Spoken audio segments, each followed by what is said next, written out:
tuned for the Joan Quinn Profiles. As an editor for Andy Warhol's Interview, the Los Angeles Herald-Examiner, LA Style, and Detour magazines, Joan covered the social set, the Hollywood hotshots, the international art scene, the mysteries of food, the excitement of travel, and the fabulous world of fashion. Joan continues to find creative people on the cutting edge who make things happen. Here's Joan Agajanian Quinn. Hi, I'm Joan Quinn and welcome. We have two guests waiting to be profiled. Callan, an actress, and Jeff Bradford, who is the creator of Point Talk.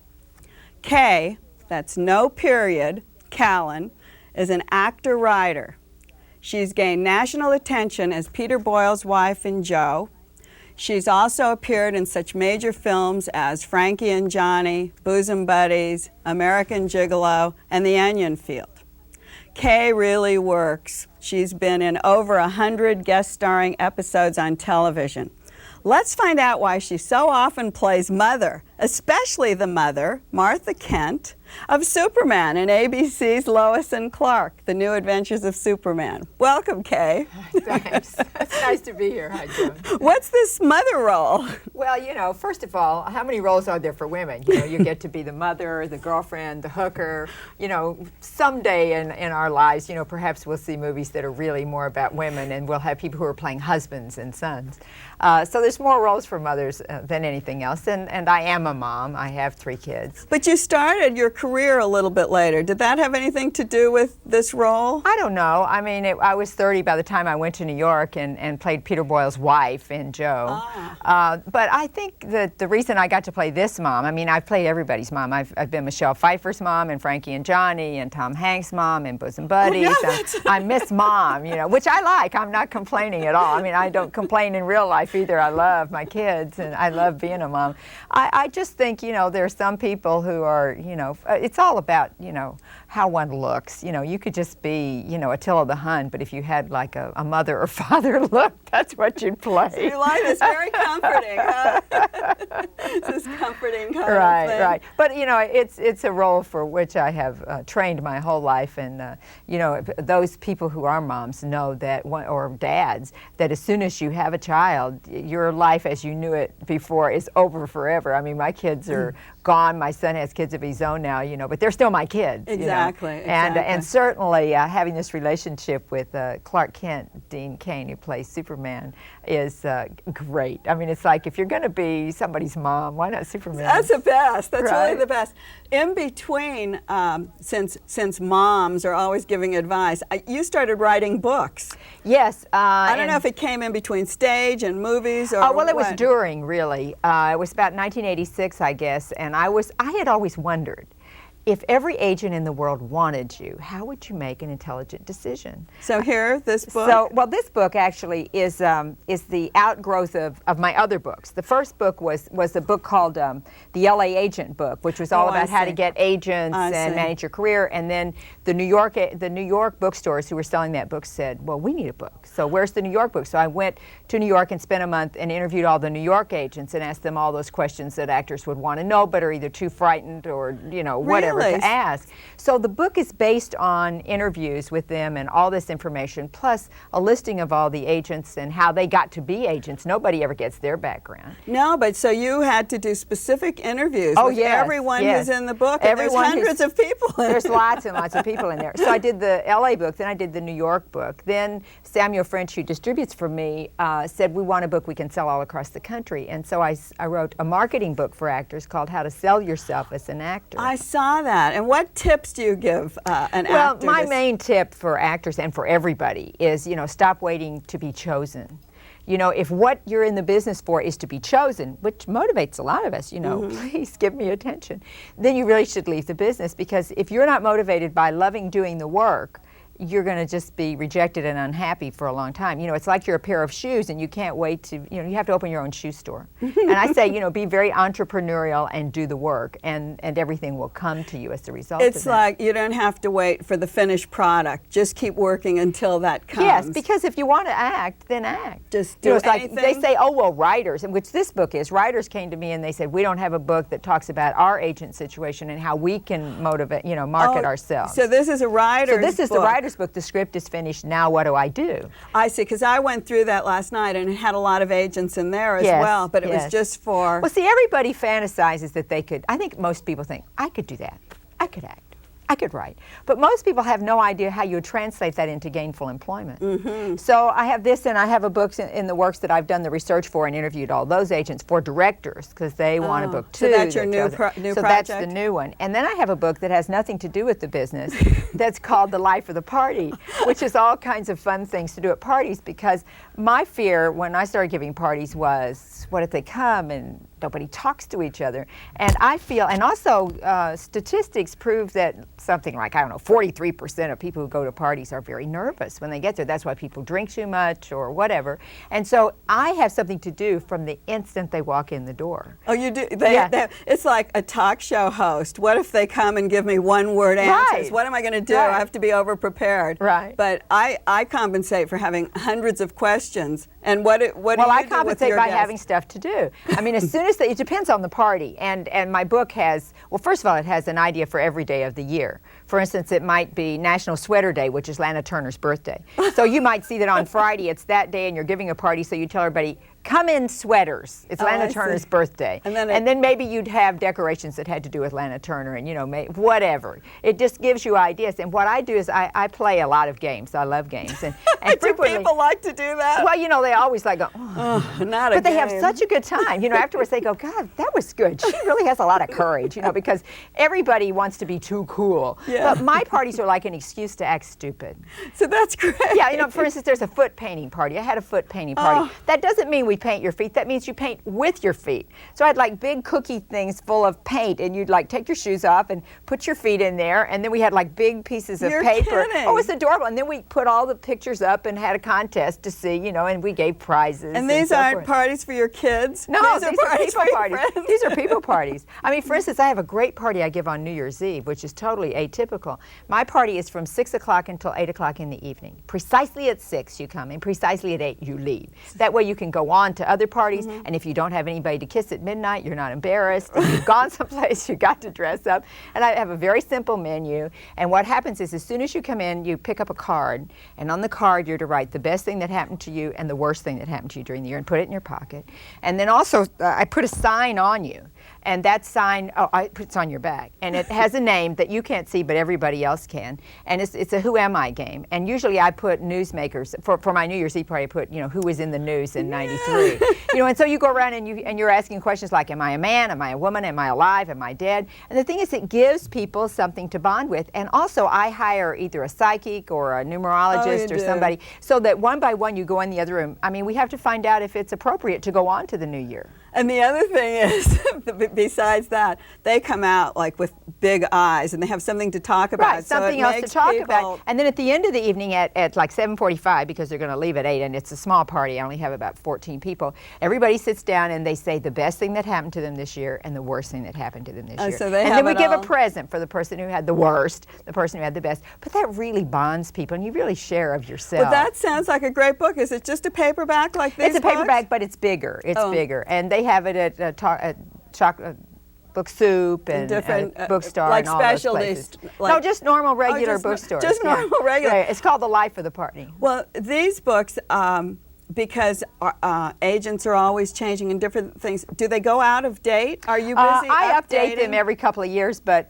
it's kind of like when I have time, because, you know, I'm Superman's mom and various other things. And so, you know, one of the things is I'm like the only person I think actually working in the business who writes books about how to work in the business. Most of those books are written by people who really don't work in the business. Well, you talked about being Superman's mom, and I think one of the things, the opening scene when they started the series, you were actually sewing a costume. Did you actually do that? Because you are. I could do that, and I have that much fabric at home. But I think we have a clip we could look at, and you could see that, because you haven't seen that. No, did you really actually do it? Yes, I mean, they had the sewing machine there, and I was, even though I can't see because I had my contacts in, you know, it's like I was threading this machine and actually sewing. I didn't make what he's actually wearing. They farmed that out, but I could. Let's see the clip from the opening scene. From the pilot. It's not the opening scene, but it's in the pilot. Okay, it's great. In the pilot.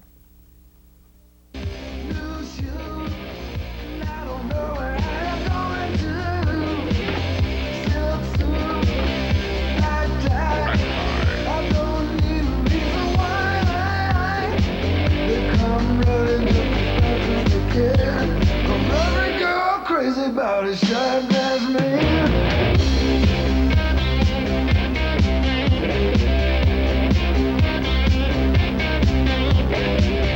No watch, diamond ring. I ain't missing not a single thing. Club ring, stick in. When I step out, I'm gonna do you in. They come running just as fast as they can. Crazy about a shot glass man.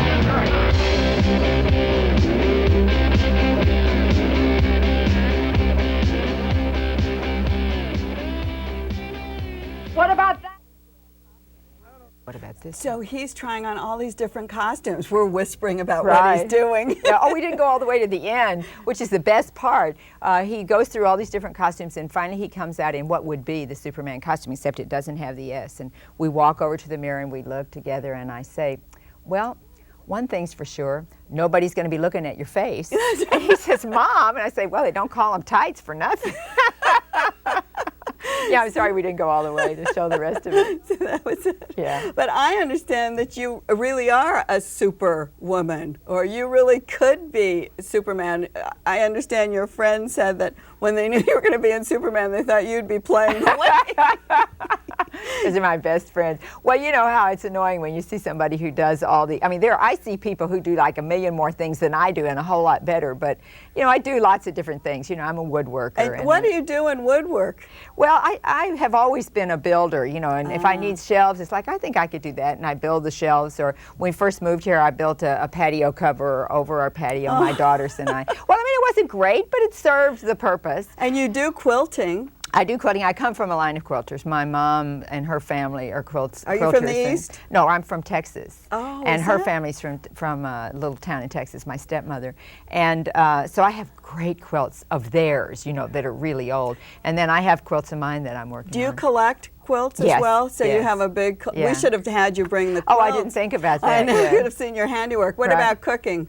Oh, I love cooking. I didn't really discover cooking until my kids kind of grew up. You know, when you have kids, it's kind of like, you know, just get 3 meals on the table quick and get them out of there.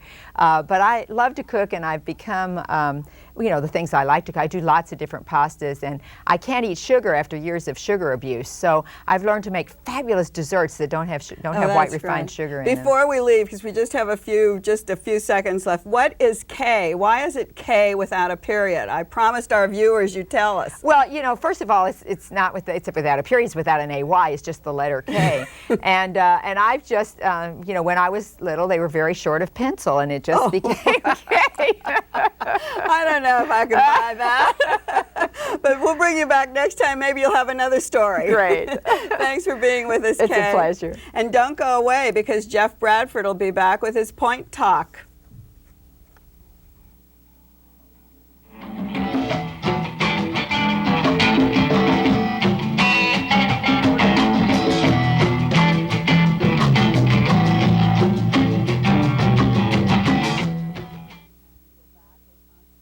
Hi, I'm Joan Quinn, and we're back with entrepreneur Jeff Bradford, who created a translating system called Point Talk. A California native born in Palo Alto at the foot of Stanford University, Jeff, as he said, slid by his education and headed for Lake Tahoe, where he worked in radio. When you hear his voice, you'll know why. Where did you go after radio, Jeff? Well, I was working in radio in Lake Tahoe for a short while. I left there, and a friend of mine and I opened up a Mexican food restaurant and cocktail lounge in Incline Village, north shore of Lake Tahoe. Did you have any experience in restaurant touring? Not really. We had an idea. In that area at the time, there wasn't any Mexican food restaurants. He and I were limited on funds, so we did most of the work ourselves, and by the time we had ours opened up, there was 3 other ones that had opened up previously. Needless to say, the restaurant didn't last for too long, but that did give me enough initial experience in the food business to move over to the hotels and casinos in the area. Had you always thought about being in hotel business or food or working with people, so to speak? Absolutely. I've always been a people person. From everything I've done, it's always been interacting with people on a face-to-face basis. So did you go then into big hotels, or? Yeah, I worked for a lot of the hotels in Lake Tahoe, the Calneva Casino and Hotel and whatnot. Gained a lot of experience there. From there I went and worked in Monterey, California at some of the hotels, in Hawaii, the Pacific Northwest up in Seattle area. So you stayed on the coast, basically? West Coast, yeah. Mm-hmm. Yeah. How did you like Hawaii? Didn't you want to just stay there forever? No, I didn't know. It's a nice place to visit or stay for a short period of time. I basically got island fever. Did you? Yeah, I did. And I wanted to get back home to the West Coast.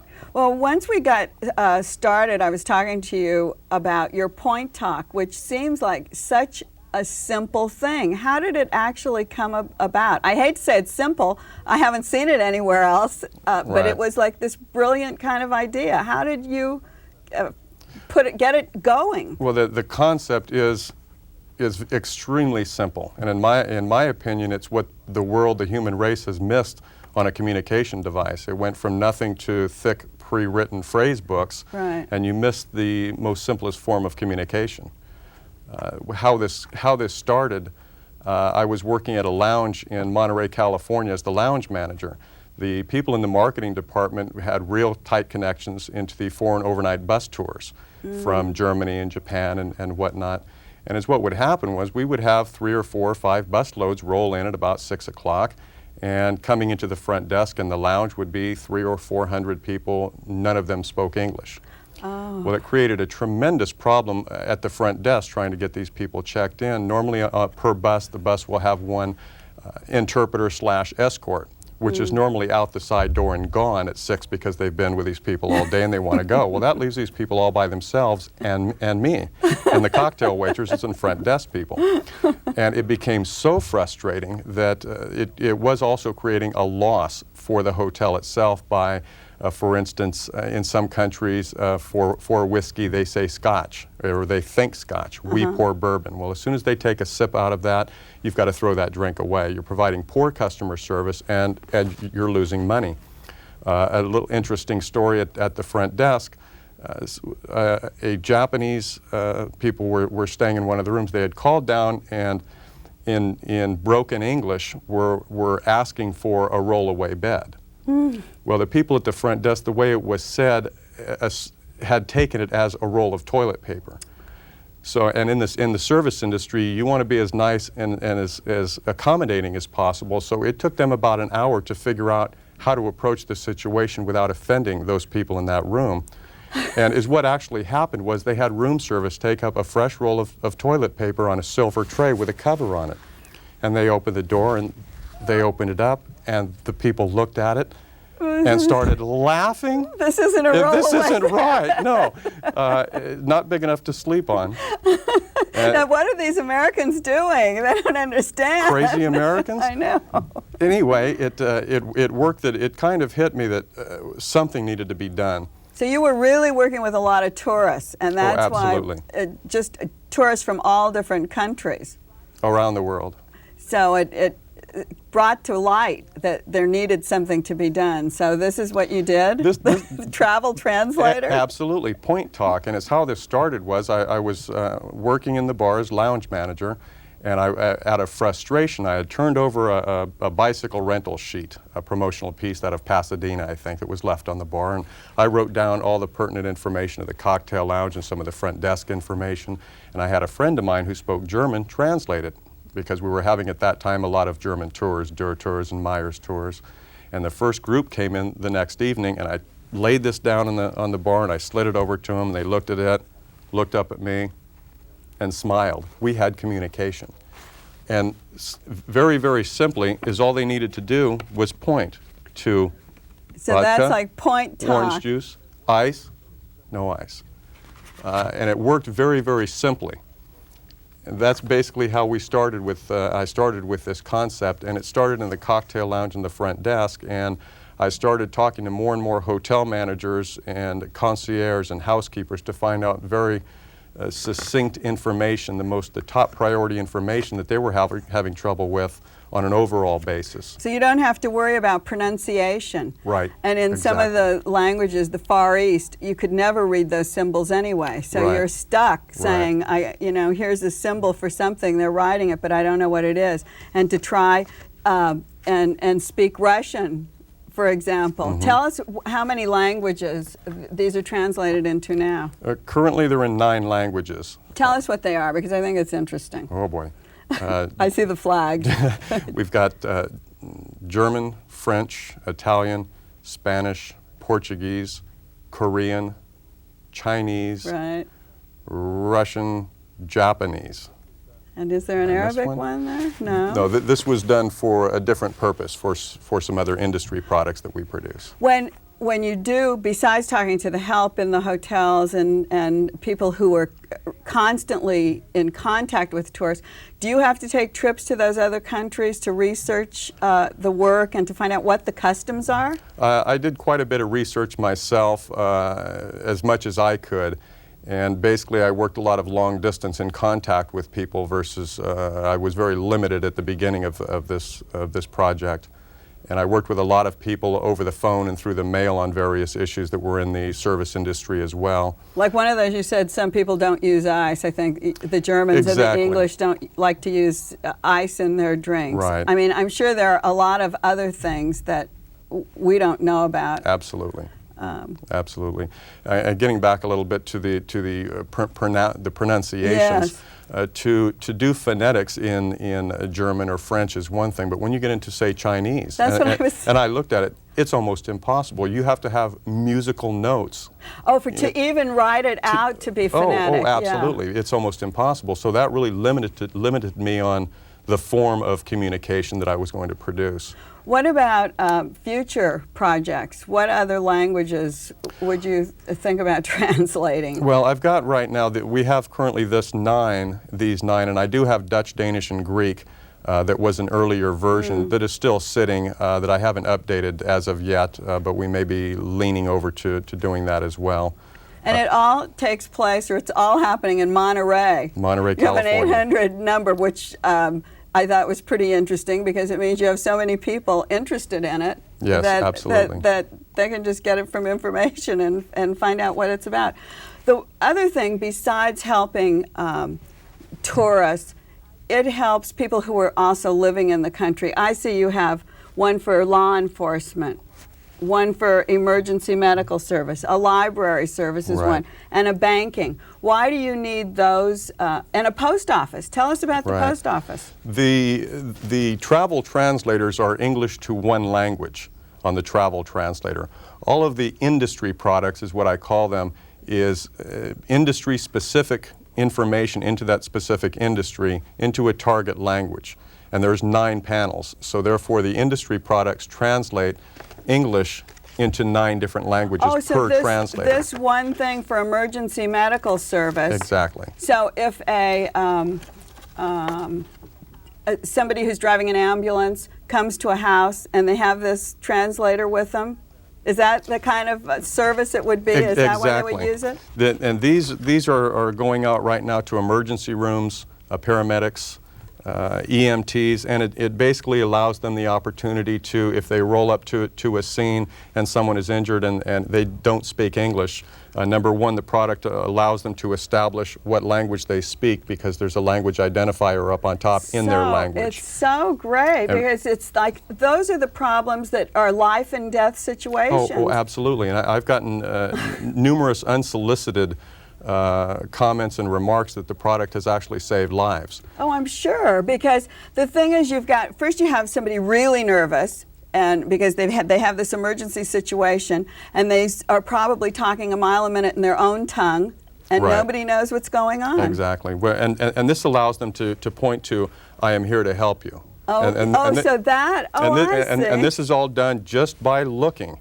And it enables them to say, I'm here to help you, I'm a paramedic, may I treat you? Alleviating a lot of the liabilities that people don't want to respond quickly because the liabilities involved. This allows them to say, may I treat you? And when they say yes, they can actually start to work. And then the product tells them in their minds, by pointing, can you point to the pain, the most painful injury? And it lists the areas of. That's so great. And on these particular ones, I listed the responses 1, 2, 3, 4. Therefore, if a person is injured and can't move to point, if they can move any of their fingers. That's on there too? That's on here too. So the paramedic can look down and see his hand say 3 after looking at this, and he'll know that his symptoms he's very dizzy and lightheaded. Oh, that's fabulous. That enables them to move quickly. Also, this main specific information, do you have diabetes, asthma, do you have high blood pressure, do you have heart disease? Because they have to fill out those forms, so they can go through that. Right. Now what about the post office? The post office is for the front service customer windows, for the representatives to assist non-English speaking people at the windows. There's 40 million people in this country who need postal services and have a very hard time getting it, and very frustrating. This Thursday, the United States Postal Service has called a press conference here in LA at the Mexican consulate to announce the use of the new Point Talk postal translator.